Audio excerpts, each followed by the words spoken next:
And a good Tuesday afternoon. Thanks for tuning in to NBC News Daily. I'm Randy Stone with your Midday Ark-La-Miss update. Baton Rouge community leaders are discussing efforts to improve education in the state by 2030. Susan Britton has more. On Monday, about a dozen officials came together discussing how to improve education in Louisiana.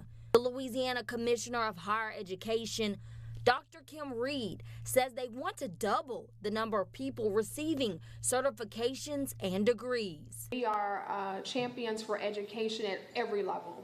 So when we go to the money committees to talk about education, we talk about the value of early childhood, supporting our teachers, and higher education. Teachers and parents now question where Louisiana stands in terms of academics compared to other states.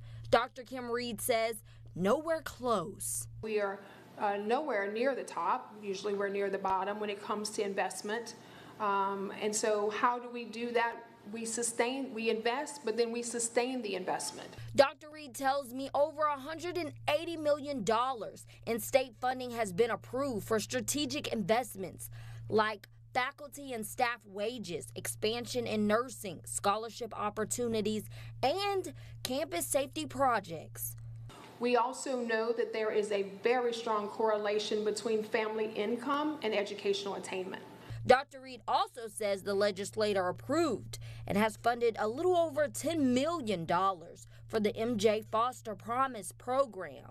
The program provides financial assistance to eligible students. The United States Supreme Court put the case of the state's congressional map back in the hands of the Fifth Circuit Court of Appeals.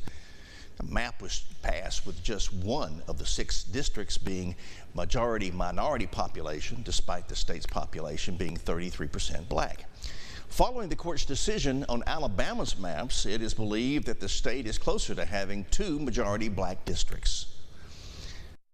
Clearly, minority voting strength was diluted in Louisiana, and we could do better. We've shown in the legislature and to the courts that we could do better, and the courts have agreed with us up to this point. And so even today, the court has agreed with us yet again. The question now is who will redraw those maps? The Fifth Circuit could send it back to the legislature to try again after failing to pass a map with 2 districts twice. Or the district court could decide that map. A hearing before the federal court is to be scheduled in the near future.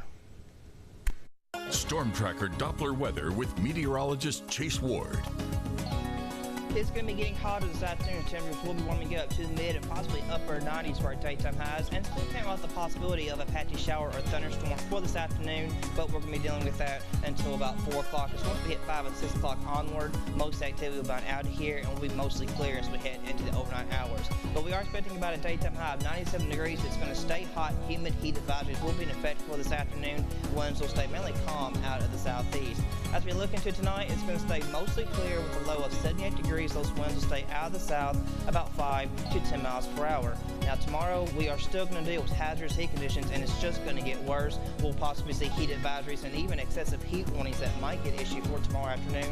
We'll see a daytime high of 100 degrees. Winds will stay calm, mainly out of the southwest. Now, taking a look at the 7-day forecast, unfortunately, we are going to stay in the triple digits looking long term, even heading into the weekend. So these hazardous heat conditions are definitely going to be taken seriously looking long term, even at the start of the weekend on Saturday. As we go into Sunday and Monday next week, we will see the possibility of a few rain chances that could come back into the region that will try and help cool us down, but not that much. We'll stay in the upper 90s on Sunday, and then really just in the mid 90s on Monday, and we will actually stay in the mid 90s looking long term really through much of next week. So not a relief from the heat at all. Daytime highs will stay in the upper 70s and lower 80s.